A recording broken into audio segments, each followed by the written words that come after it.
ସମସ୍ତଙ୍କୁ ନମସ୍କାର। ଆଜି ଆମେ ଆମ ପଞ୍ଚମ ଶ୍ରେଣୀ ପରିବେଶ ବହିର ବିଚିତ୍ର ଆମ ବିଶ୍ୱର ଖାଦ୍ୟର ରହସ୍ୟ ଜାଣିବା।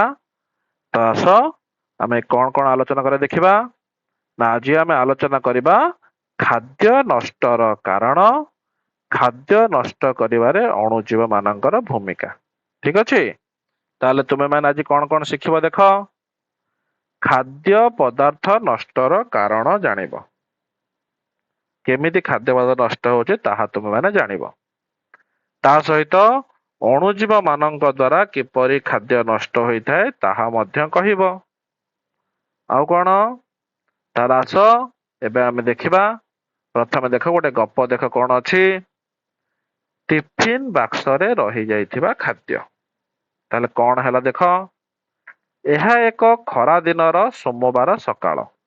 ଏକ କୌତୂହଳୀ ଝିଅ ଦିଶା ସବୁବେଳେ ତା ଚତୁଃପାର୍ଶ୍ଵରେ ଥିବା ଜିନିଷ ଗୁଡିକୁ ଅନୁସନ୍ଧାନ କରିବାକୁ ଆଗ୍ରହ ପ୍ରକାଶ କରେ। ଗତ ଶୁକ୍ରବାର ଦିନ ବିଦ୍ୟାଳୟରେ ଛାଡି ଯାଇଥିବା ଜଳଖିଆ ବାକ୍ସଟି ସେ ପାଇଲା। ତାହେଲେ ସୋମବାର ଦିନ କଣ ହେଇଛି ନା, ଶୁକ୍ରବାର ଦିନ ଯୋଉ ଜଳଖିଆ ବାକ୍ସଟି ଛାଡି ଦେଇ ଯାଇଥିଲା ଅଧା ଖାଇକି, ତାକୁ ସିଏ କଣ କଲା ନା ସୋମବାର ଦିନ ପାଇଲା। ତ ଯେତେବେଳେ ପାଇଲା, ସେ କଣ କଲା ଦେଖ। ନା 3 ଦିନ ପୂର୍ବରୁ ସେଥିରେ ରହିଯାଇଥିବା ପ୍ରିୟ ଖାଦ୍ୟ ପାଉଁରୁଟି କଥା ତାର ମନେ ପଡିଲା। ତାର ମନେ ପଡିଲା କଣ, ସେଦିନ ମୁଁ ଅଧା ଖାଇ ପାଉଁରୁଟି ରଖିଥିଲି, ସେ କଥା ମନେ ପଡିଲା। ତେଣୁ ସେ କଣ କଲା ନା, ଯେତେବେଳେ ସେ ବାକ୍ସଟିକୁ ଖୋଲିଲା, ସେଥିରୁ ଏକ ଦୁର୍ଗନ୍ଧ ବାହାରିଲା। ତାର ସ୍ଵାଦିଷ୍ଟ ପାଉଁରୁଟିଟିରେ ମଧ୍ୟ କିଛି ରଙ୍ଗୀନ ଦାଗ ଥିଲା। ତାହେଲେ କଣ ହେଲା ନା, ଯେତେବେଳେ ବାକ୍ସଟିକୁ ଖୋଲି ଦେଇଛି, ଅତ୍ୟନ୍ତ ଦୁର୍ଗନ୍ଧ ସେ ବାକ୍ସ ଭିତରୁ ବାହାରିଲା। ଆଉ ତାକୁ ଦେଇ କଣ କଲା ନା, ତା ସହିତ ସେ ଦେଖିଲା କଣ ନା, ପାଉଁରୁଟି ଉପରେ କିଛି ନେଳି ନେଳି ରଙ୍ଗର ଦାଗ ସବୁ ଲାଗି ଯାଇଛି। ତ ସେ ଆଶ୍ଚର୍ଯ୍ୟ ହେଇଗଲା, ଯେ ପାଉଁରୁଟିରେ ଏ କଣ ହେଲା, କାହିଁକି ହେଲା, କିପରି ହେଲା। ତେଣୁ ତାହା ପାଇଁ ଯେହେତୁ ଏକ ରହସ୍ୟମୟ ଥିଲା, ତେଣୁ ସେ ତାର ଅନୁସନ୍ଧାନ କରିବାକୁ ଆରମ୍ଭ କଲା। କଣ କଣ ଅନୁସନ୍ଧାନ କଲା ଆସ ଦେଖିବା। ତ ସେ କଣ କଲା ନା, ଘରେ ପହଞ୍ଚିବା ମାତ୍ରେ ତାର ଅଷ୍ଟମ ଶ୍ରେଣୀରେ ପଢୁଥିଲା ଯୋଉ ବଡ ଭାଇ ଆଦିତ୍ୟ, ତା ପାଖକୁ ଦୌଡି ଗଲା ଆଉ ପଚାରିଲା, ଭାଇ, ପାଉଁରୁଟିରେ ଏହି ରଙ୍ଗୀନ ଦାଗ ଗୁଡିକ କଣ? ଏହା ଦୁର୍ଗନ୍ଧ ହେଉଛି କାହିଁକି? ଯେହେତୁ ତା ମନରେ ପ୍ରଶ୍ନ ଥିଲା, ସେ ପ୍ରଶ୍ନର ଉତ୍ତର ପାଇବା ପାଇଁ ସେ କଣ କଲା ନା, ତା ଭାଇ ପାଖକୁ ଗଲା ଆଉ ଭାଇକୁ ପ୍ରଶ୍ନ କରିବାକୁ ଲାଗିଲା। ତ ଭାଇ କଣ କହିଲା ନା, ସେଗୁଡିକ ହେଉଛି ଫିମ୍ପି। ଏହା କ୍ଷୁଦ୍ର ଅଣୁଜୀବ ମାନଙ୍କୁ ଅଣୁଜୀବ କୁହାଯାଏ। ଯେହେତୁ ଅତି କ୍ଷୁଦ୍ର ଦେଖିବାକୁ, ତାଙ୍କୁ ଆମେ କହୁ କଣ ନା ଅଣୁଜୀବ। ସେଗୁଡିକୁ ତୋର ଖାଦ୍ୟରେ ବୃଦ୍ଧି ହୋଇ ଖାଦ୍ୟକୁ ଏପରି ପରିବର୍ତ୍ତନ କରିଛନ୍ତି। ଯେହେତୁ ଫିମ୍ପି ଗୁଡିକ ଏକ ଅଣୁଜୀବ ବା କବକ ଜାତୀୟ ଅଣୁଜୀବ, ସେଗୁଡିକ ପାଉଁରୁଟିରେ ଯେତେବେଳେ ବୃଦ୍ଧି ହେଇଛି, ସେ କଣ କରିଛି ନା ଖାଦ୍ୟକୁ ନଷ୍ଟ କରିଦେଇଛି, ଯାହା ଫଳରେ ସେଥିରୁ ଦୁର୍ଗନ୍ଧ ବାହାରୁଛି। ତେବେ ଦିଶା ପ୍ରଶ୍ନ କଲା ପୁଣି, ଅଣୁଜୀବ ସେଗୁଡିକ କଣ କ୍ଷୁଦ୍ର ଉଙ୍କୁଣି ପରି? କାରଣ ସେ ଛୋଟ ଜୀବ ଦେଖିଛି ଉଙ୍କୁଣି ଛୋଟିଆଟି। ତ ସେ କହିଲା ଯେ, ଆମର ଯେମିତି ମୁଣ୍ଡରେ ଛୋଟ ଛୋଟ ଉଙ୍କୁଣି ଅଛନ୍ତି, ସେମିତି କଣ ଏଇ ଯୋଉ ଅଣୁଜୀବ ଗୁଡିକ ଛୋଟ ଛୋଟ ଉଙ୍କୁଣି ଭଳିଆ? ତ ଭାଇ କହିଲେ, ନାଇଁ ନାଇଁ, ସେଗୁଡିକ ଆହୁରି କ୍ଷୁଦ୍ର। ସେମାନେ ଆମ ଚାରି ପାଖରେ ସବୁଆଡେ ଅଛନ୍ତି। ତାହେଲେ ଅଣୁଜୀବ ଗୁଡିକ କଣ ଆମ ଚାରି ପାଖରେ ଯୋଉଠି ଦେଖିବ, ମାଟି, ପାଣି, ପବନ ସବୁ ଜାଗାରେ ଅଛନ୍ତି, କିନ୍ତୁ ସେମାନେ ଏତେ କ୍ଷୁଦ୍ର ଯେ ଆମେ ତାକୁ କଣ ନା ଖାଲି ଆଖିରେ ଦେଖିପାରିବା ନାହିଁ। ସେଥିପାଇଁ ଆମକୁ ଅଣୁବୀକ୍ଷଣ ଯନ୍ତ୍ର ବ୍ୟବହାର କରିବାକୁ ପଡେ। ବୁଝିହେଲା? ବିନା ଅଣୁବୀକ୍ଷଣ ଯନ୍ତ୍ରରେ ଆମେ ସେ ଯୋଉ ଛୋଟ ଛୋଟ ଜୀବ ରହିଲେ ତାଙ୍କୁ ଆମେ ଦେଖିପାରିବା ନାହିଁ, ଅଣୁଜୀବ ଦେଖିପାରିବା ନାହିଁ। ତା ସହିତ ସେମାନେ ବିଭିନ୍ନ ଜିନିଷ ଉପରେ ବଢିଥାନ୍ତି ଓ ସେଥିରେ ପରିବର୍ତ୍ତନ ଆଣିଥାନ୍ତି। ତାହେଲେ ଅଣୁଜୀବ ଯୋଉ ଜୀବ ଉପରେ ରହିବ, ସେଥିରେ ସିଏ ବହୁତ କିଛି ପରିବର୍ତ୍ତନ ଆଣିବ। ଯେମିତି ଆମକୁ ଦହି ପ୍ରସ୍ତୁତ କରିବାରେ ଓ ଖାଦ୍ୟ ହଜମ କରିବାରେ ସେମାନେ ସାହାଯ୍ୟ କରନ୍ତି। ପୂର୍ବ ଅଧ୍ୟାୟରେ ଆଲୋଚନା କରିଥିଲେ, ଦହି ପ୍ରସ୍ତୁତରେ କିଏ ସାହାଯ୍ୟ କରେ ନା ଲାକ୍ଟୋବାସିଲସ। ଯଦି ଲାକ୍ଟୋବାସିଲସ ଅଣୁଜୀବ ନଥିବ, ଆମେ ଦହି ପ୍ରସ୍ତୁତ କରିପାରିବା ନାହିଁ। ସେମିତି ଖାଦ୍ୟ ହଜମରେ ମଧ୍ୟ ଅଣୁଜୀବ ମାନେ ସାହାଯ୍ୟ କରିଥାନ୍ତି। ତାହେଲେ ଏଇ ଅଣୁଜୀବ ମାନେ କିଏ ଆସ ଦେଖିବା। ଅଣୁଜୀବ ମାନେ ଖାଦ୍ୟରେ ବଢି ଖାଦ୍ୟକୁ ପରିବର୍ତ୍ତନ କରିଦିଅନ୍ତି ବା ନଷ୍ଟ କରିଦିଅନ୍ତି। ଯଦି ଅଣୁଜୀବ ରହିଲେ ତାହେଲେ ଆମ ଖାଦ୍ୟ ସବୁ କଣ ହବ? ନଷ୍ଟ ହୋଇଯିବ। ଏମାନେ ଏତେ ଛୋଟ ଯେ ସେମାନଙ୍କୁ ଖାଲି ଆଖିରେ ଆମେ ଦେଖିପାରିବା ନାହିଁ। ଆମ ଚାରି ପାଖରେ ସବୁଆଡେ ଅଛନ୍ତି, କିନ୍ତୁ ଆମେ ତାକୁ ଖାଲି ଆଖିରେ ଦେଖିପାରିବା ନାହିଁ, କାରଣ ବହୁତ ଛୋଟ ସେମାନେ ଦେଖିବାକୁ। ସେମାନଙ୍କୁ ଦେଖିବା ପାଇଁ ଆମର ସ୍ୱତନ୍ତ୍ର ଯନ୍ତ୍ର ଦରକାର, ଯାହାକୁ ଆମେ ଅଣୁବୀକ୍ଷଣ ଯନ୍ତ୍ର ବା ମାଇକ୍ରୋସ୍କୋପ ବୋଲି କହିଥାଉ। ଚିତ୍ରରେ ସେମାନେ ଦେଖିପାରୁଥିବ, ମାଇକ୍ରୋସ୍କୋପ ର ଚିତ୍ର ଦିଆଯାଇଛି। କିପରି ମାଇକ୍ରୋସ୍କୋପ ସାହାଯ୍ୟରେ ଆମେ କଣ କରିପାରିବା ନା ଏହି ଅଣୁଜୀବ ମାନଙ୍କୁ ଆମେ ସହଜରେ ଦେଖି ପାରିବା। ଠିକ ଅଛି। ତ ଦିନେ ଅପରାହ୍ନରେ ବିଲେଇ ପାଇଁ 2 ଦିନ ପୂର୍ବରୁ ଅଗଣା ରଖାଯାଇଥିବା ପିଠାଟିକୁ ଦିଶା ଦେଖିଲା। ଏଥିରେ କିଛି ରଙ୍ଗୀନ ଦାଗ ଥିଲା। ତେଣୁ ଯେମିତି ତାର ପାଉଁରୁଟିରେ କିଛି ରଙ୍ଗୀନ ଦାଗ ଥିଲା, ସେମିତି ବିଲେଇ ପାଇଁ ଯୋଉ ପିଠା ରଖା ହେଇଥିଲା ସେଥିରେ ବି କିଛି ଦାଗ ଥିଲା। ତ ସେ ଭାବିଲା, ଯଦି 2 ଦିନ ଭିତରେ 3 ଦିନ ଭିତରେ ପିଠା ଆଉ ପାଉଁରୁଟିରେ ଏମିତି ରଙ୍ଗୀନ ରଙ୍ଗୀନ ଦାଗ ହେଇଯାଉଛି, କିନ୍ତୁ ଯୋଉ 2 ମାସ ପୂର୍ବରୁ ତାର ଜେଜେମା ଆଚାର ପ୍ରସ୍ତୁତ କରିଥିଲେ ଏବେ ମଧ୍ୟ ତାହା ନଷ୍ଟ ହେଇନି, ଏବେ ବି ତାହା ସୁସ୍ୱାଦୁ ଅଛି।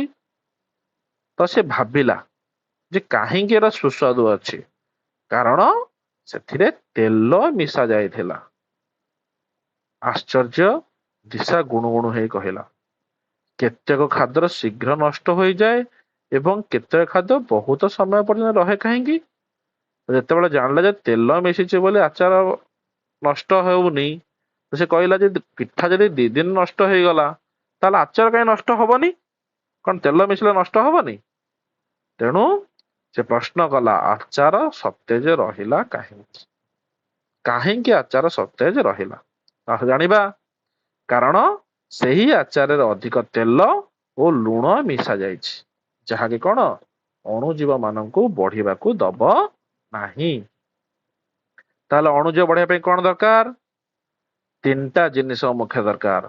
ଆର୍ଦ୍ରତା, ପାଣି ଅଂଶ ଯଦି ଓଦାଳିଆ ରହିଲା ତାହେଲେ ଅଣୁଜୀବ ବଢିବ। ତା ସହିତ ବାୟୁ ଦରକାର ଆଉ ଉପଯୁକ୍ତ ତାପମାତ୍ରା ଦରକାର। ଯଦି 3ଟା ଜିନିଷ ପାଇବ ତାହେଲେ ଯାଇ ଆମର ଅଣୁଜୀବ ବୃଦ୍ଧି ହବ, ନହେଲେ ହବ ନାହିଁ।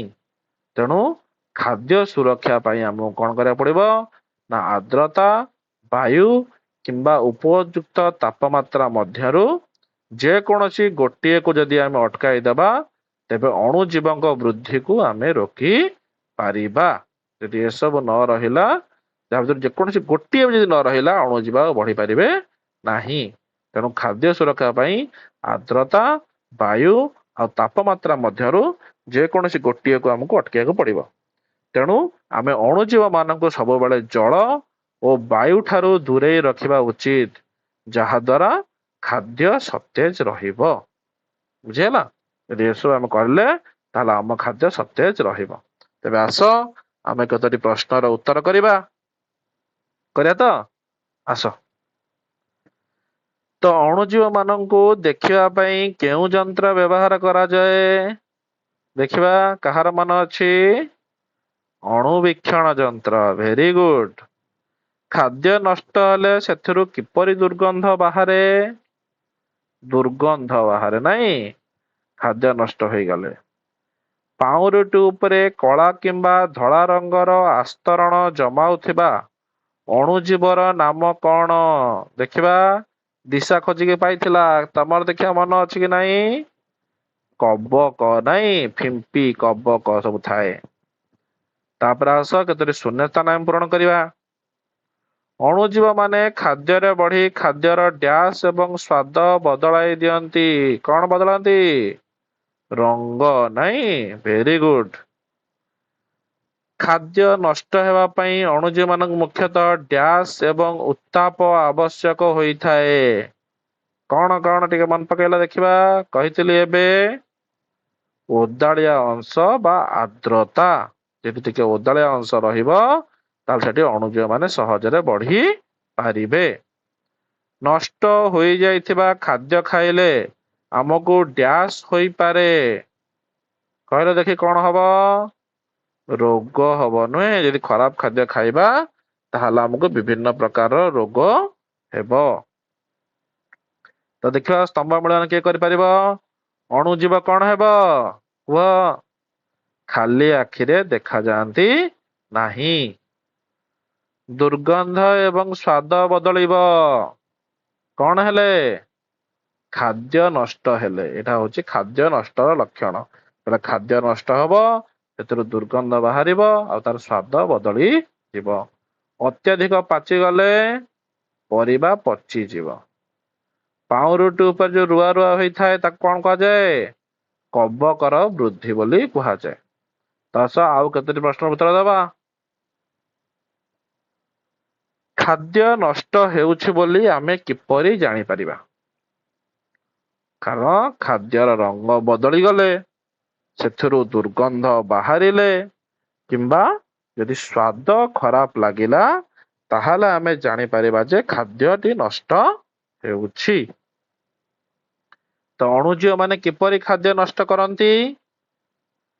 ଅଣୁଜୀବ ମାନେ ଖାଦ୍ୟ ଉପରେ ବଂଶ ବୃଦ୍ଧି କରି ସେଥିରେ ବିଷାକ୍ତ ପଦାର୍ଥ ସୃଷ୍ଟି କରନ୍ତି ଏବଂ ଖାଦ୍ୟକୁ ପଚାଇ ଦିଅନ୍ତି। ଯେତେବେଳେ ଅଣୁଜୀବ ମାନେ ଗୋଟେ ଖାଦ୍ୟରେ ରହିଲେ ସେଠି ସେମାନେ ରହିବେ, ଅଣ୍ଡା ଦେବେ, ନିଜର ବଂଶ ବୃଦ୍ଧି କରିବେ, ଯାହା ଦ୍ୱାରା ଖାଦ୍ୟଟି କଣ ହେଇଯିବ? ନଷ୍ଟ ହବ, ସେଥିରୁ ଦୁର୍ଗନ୍ଧ ବାହାରିବ ଆଉ ତାର ସ୍ୱାଦ ବଦଳିଯିବ।